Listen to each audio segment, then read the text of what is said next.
Hello YouTube, bienvenue ou bienvenue sur ma chaîne Nesty Books and Coffee. Aujourd'hui on se retrouve pour un update lecture pour mes premières lectures du mois d'avril. Ces lectures auraient dû être marquées par un souffle printanier, sachant que je vous ai fait ma pile à lire printanière. Mais, eh bien, le printemps n'est pas encore là. Il s'est remis à faire très moche, ils annoncent de la neige. Bref, c'est n'importe quoi. Donc, on n'est pas encore sur un printemps bien marqué, mais j'ai quand même fait de chouettes lectures et j'ai hâte de vous partager tout ça. C'est parti!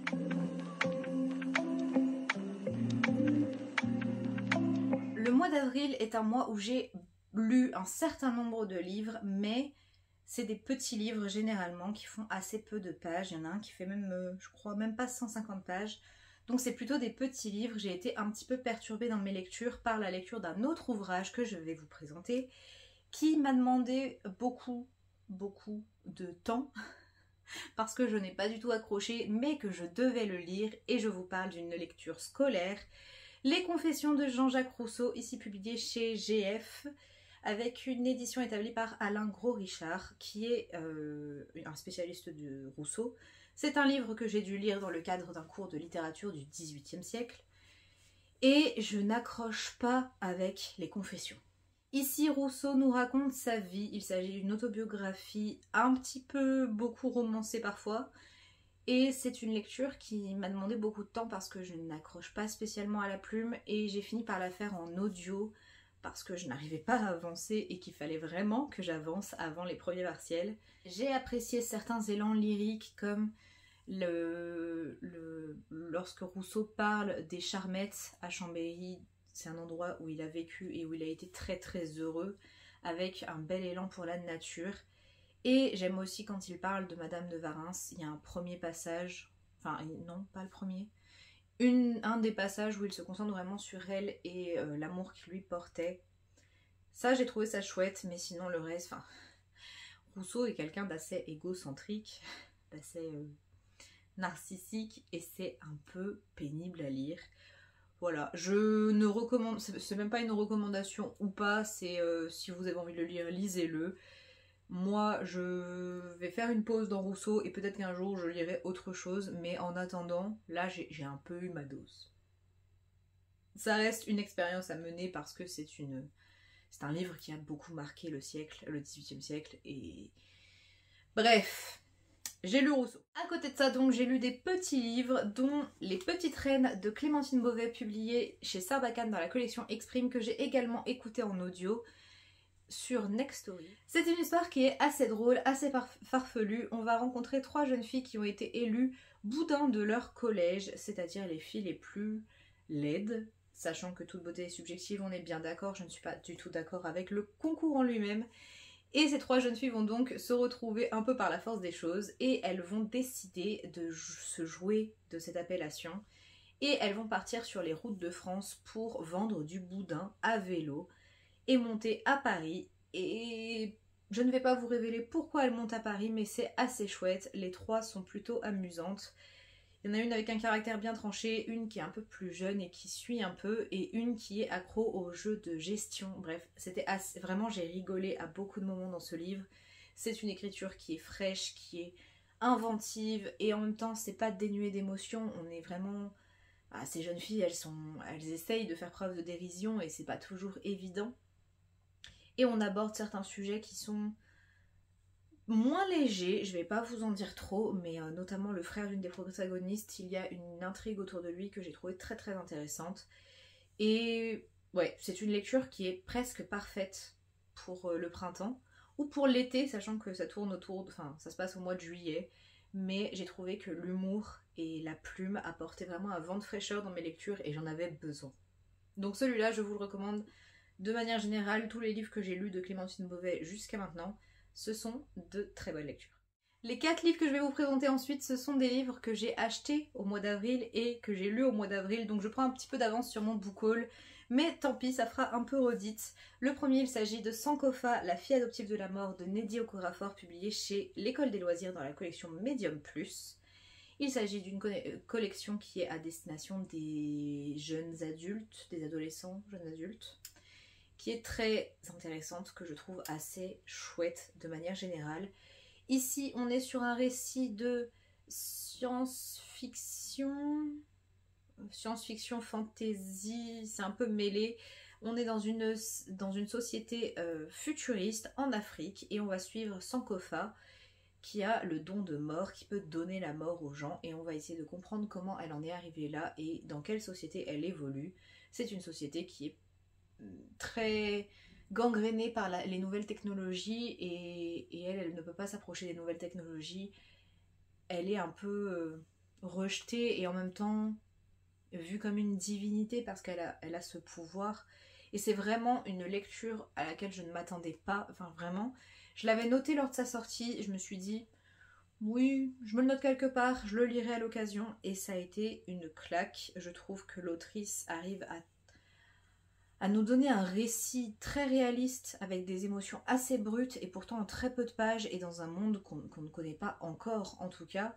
Et il y a vraiment une portée écologique qui est très chouette, et les émotions du personnage qui sont pas toujours très explorées. On a un peu du mal à s'attacher au personnage, je trouve, et pour autant on finit par comprendre un petit peu, et c'est génial. Enfin, c'est une lecture qui m'a beaucoup marquée, et je ne trouve pas les mots justes pour vous en parler, mais si vraiment vous avez l'occasion de le découvrir, foncez.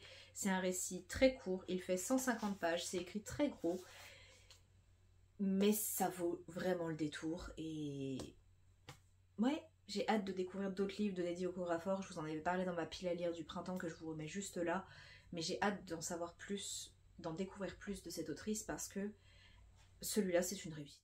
Un livre dont j'ai déjà assez peu de souvenirs et pourtant je l'ai lu il y a peu de temps, donc je pense que ce n'est pas très bon signe. Il s'agit de Une vie avant la mienne de Safia Elilo et c'est traduit par Eileen Manceau. Je le précise parce que il s'agit d'un roman en vers libre, donc le traducteur fait un sacré travail en général, dans ce cas-là la traductrice. On va suivre Nima qui vit aux États-Unis mais qui est partagée entre deux cultures. Elle a... Alors on ne sait jamais de quel pays elle vient, elle ne le dit pas, on peut supposer mais on ne le sait pas vraiment et ça n'a pas une grande importance. Nima elle vit seule avec sa mère et elle n'est pas heureuse de sa vie, elle ne se trouve pas jolie, elle ne se trouve pas courageuse, elle ne se trouve pas assez et elle reproche beaucoup de choses à sa mère. Et on va la suivre dans ce cheminement personnel et elle va se créer une sorte d'image d'une sœur parfaite qu'elle aurait pu être. Et petit à petit, on va tomber dans quelque chose d'un peu fantastique, je dirais. Et je vais m'arrêter là, c'est un récit pareil qui est assez court. On est sur un peu plus de 230 pages, mais c'est des vers libres, donc ça se lit extrêmement vite. Ici, les vers libres ont eu moins d'effet que sur d'autres romans que je peux vous présenter. Vous savez maintenant peut-être que j'adore ça, les vers libres. Je trouve que c'est généralement très touchant. Mais ici, j'ai pas été particulièrement touchée. J'ai trouvé que les vers libres accentuaient le côté plaintif de la jeune fille. J'ai trouvé qu'elle se plaignait beaucoup. À un moment, ça change. Mais au départ, c'est assez compliqué de s'attacher à elle, je trouve. C'est un livre qui, même s'il ne m'a pas énormément touchée, aborde des sujets très intéressants, des sujets liés aux origines, à la famille, à l'héritage culturel qu'on peut porter ou qu'on veut oublier selon les situations. C'est vraiment un récit fort, mais je pense que je suis un petit peu passée à côté et oui, je n'ai pas réussi à m'attacher autant que ça au personnage. Sachant qu'on est dans sa tête, bah c'est un petit peu compliqué, forcément. Donc, c'est un bof. C'est une jolie lecture, mais ça ne va pas rester longtemps dans ma mémoire. Un autre livre que j'avais noté à sa sortie, parce que j'essaie de suivre un petit peu ce qui se passe dans cette collection, même si j'en ai lu que 2 jusqu'à maintenant. Il s'agit de D'après Tosca, réinterprété par Charlotte Bousquet. C'est dans la collection Prélude de chez Gulfstream. C'est une collection qui s'attelle à des grands opéras et qui les réécrit. J'avais notamment lu... Je vais vous l'attraper. J'avais notamment lu La Traviata de Fabien Clavel, qui réinterprétait La Traviata, qui était un récit en vers libre assez intéressant. Et ici, même principe, on réinterprète donc l'opéra. Je ne connaissais pas l'opéra Tosca du tout. donc j'en ai découvert une grande partie ici. C'est une réécriture qui est assez intéressante parce que l'autrice déplace cet opéra, qui est à l'origine italien il me semble, aux États-Unis dans le sud, dans un lycée avec tout ce que ça implique. On a une jeune femme qui est en train d'exploser au niveau de sa carrière musicale. Elle sort avec un artiste qui est noir et ils vont se retrouver à plus ou moins protéger une fugitive et se retrouver face à des flics bien pourris. Et c'est assez réaliste et en même temps on a quand même cette touche d'opéra, pas d'exagération, mais j'ai ce cliché de l'opéra où on est vraiment dans le pathos, dans l'émotion pure, et on a un petit peu de ça, et en même temps c'est une jolie dénonciation, enfin une jolie dénonciation, c'est un peu bizarre dit comme ça, mais c'est une dénonciation réussie de ce qui peut se passer encore aujourd'hui aux États-Unis avec le racisme, les centres pénitentiaires qui sont pas très chouettes, et ce genre de choses. J'ai trouvé que c'était très bien réalisé, c'est fort, c'est assez court, mais en même temps ça se suffit bien et j'ai hâte d'en lire d'autres dans cette collection parce que je trouve que c'est une réussite. J'ai également lu Le ciel est à tout le monde de Fanny Chartres, publié dans la collection Medium de chez l'École des loisirs. Tout à l'heure je vous parlais de la collection Medium Plus, ici on est sur la catégorie d'âge en dessous, même si c'est une lecture qui peut parler à beaucoup d'adultes je pense.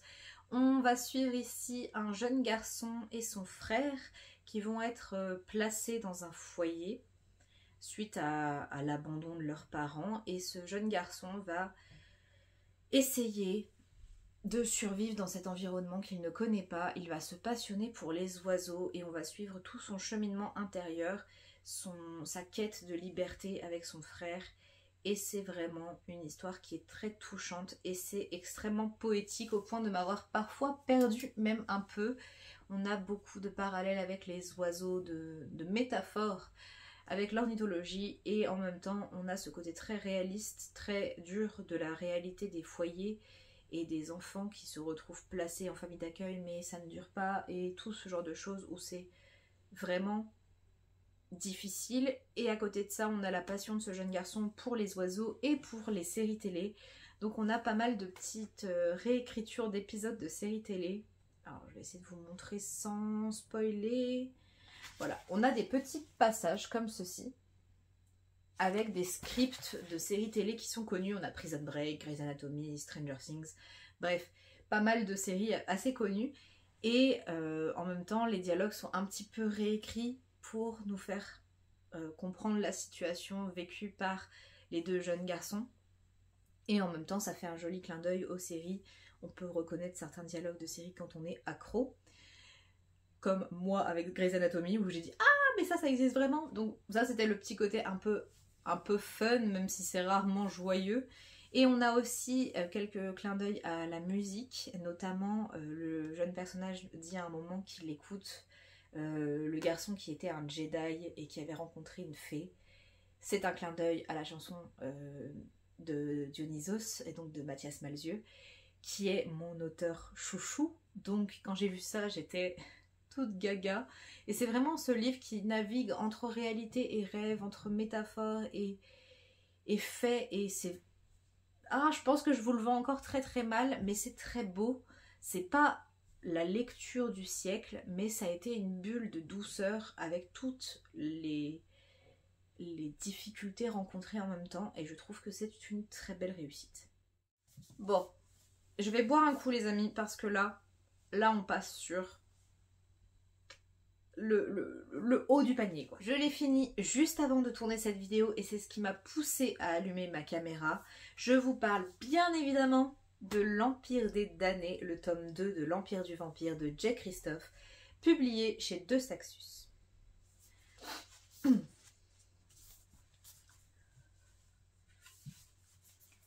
Il pèse une tonne, donc je ne sais pas si je vais le garder comme ça pendant toute la partie où je vais parler de lui, mais ce magnifique bébé a été un coup de cœur, encore comme le tome 1. Dans le tome 1, on suit le jeune Gabriel de Leon qui est emprisonné et qui parle avec un vampire de sa jeunesse et d'une autre quête dont je vais très peu vous parler parce que je ne veux absolument rien spoiler parce qu'il se passe tellement de choses. Et ce jeune Gabriel, c'est un demi-sang, c'est un enfant issu d'un vampire et d'une humaine. Et il est pris dans un ordre religieux qui lutte contre les créatures de la nuit. Donc on a tout cet aspect quête initiatique, récit initiatique où le jeune garçon se forme et on le retrouve des années après. Il est rongé par tellement de choses, par l'alcoolisme, par des pertes et une souffrance qu'on n'arrive pas à comprendre au départ. Et il va rentrer dans une quête. Et voilà, je m'arrête là vraiment, c'est un résumé un peu boiteux, mais c'est tellement maîtrisé. Dans le premier, on avait une alternance de périodes, donc une alternance de... Oh, je perds mes mots. On avait une alternance de temporalité avec 2 points de vue. Ici, on garde un petit peu ce côté-là avec des alternances de points de vue. Mais pareil, je ne peux rien vous dire parce que ça serait du spoil du premier tome. Mais sachez que c'est un récit qui est cruel, qui est assez gore, qui est difficile par beaucoup d'aspects. Et en même temps, il y a un véritable questionnement sur la foi, les croyances, ce en quoi on croit, à qui on fait confiance et pourquoi on se bat, pourquoi on décide de continuer à vivre. Et ça a été, enfin, tous les personnages sont poussés, sont creusés, sont complexes et totalement gris parce qu'on ne peut pas être d'accord avec tout ce qui se passe et en même temps on s'attache à ces personnages. Il y a plusieurs moments où j'ai eu les larmes aux yeux parce que l'auteur nous torture et torture aussi certains personnages. On est pris dans le flot et on suit ce narrateur qui est complètement ravagé et on essaie de comprendre pourquoi et c'est génial. C'est un bijou, c'est une magnifique réussite, c'est un très beau récit, très littéraire, avec beaucoup de vocabulaire, beaucoup de détails, des descriptions à faire froid dans le dos, franchement, parce que c'est un monde où tout est sombre, où il fait tout le temps nuit, et on essaie de comprendre comment s'en sortir dans cet univers avec des créatures, mais qui m'ont dégoûtée, et d'autres où je me suis dit, oh, on a une petite touche d'espoir ici, et j'ai du mal à m'en remettre. Et c'est pas la fin. Voilà, je l'ai appris, enfin j'en parlais l'autre jour sur Instagram avec quelqu'un qui me disait « Ah, j'ai hâte de le lire » et je lui ai dit « Moi j'ai hâte je voulais attendre le tome 3 » et elle m'a dit « Mais comment ça, il y a un tome 3 ?» Et oui, après cette fin-là, il faut le tome 3 là. Et je crois qu'il n'est même pas encore écrit. Donc d'ici à ce qu'il soit publié, j'ai le temps de relire la saga. Mais c'est vraiment une pépite, un coup de cœur, un chef-d'œuvre, c'est parfaitement exécuté et ça vous fera passer par toutes les émotions. Et évidemment, à ce que je dis, je ne sais pas si c'est assez clair, mais c'est un livre qui a énormément de trigger warning, d'avertissements de contenu.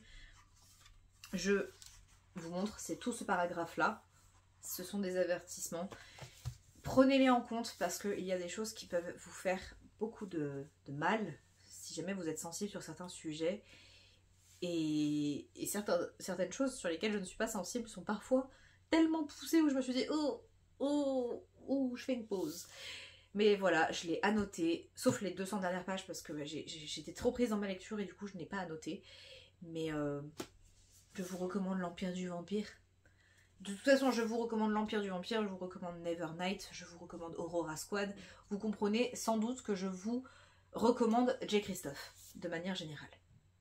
Je ne sais pas si l'Empire du Vampire a pu détrôner Nevernight. Je pense pas. Mais on n'est pas loin quand même. On n'est pas loin du tout.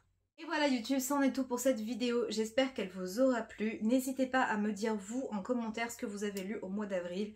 Ou si certaines de ces lectures vous tentent, si vous en avez lu certains. N'hésitez pas à me dire tout ça dans les commentaires. Si jamais vous n'avez rien à dire ou que vous êtes trop timide pour commenter, vous pouvez laisser un vélo pour les petites reines. Je saurai que vous êtes arrivés jusqu'ici. N'hésitez pas également à vous abonner et à liker cette vidéo, ça me fait toujours très plaisir et ça me motive d'autant plus de voir que certains sont contents de regarder mon contenu, donc merci beaucoup. Moi je vous dis à très bientôt dans une prochaine vidéo et d'ici là, prenez soin de vous. Bye.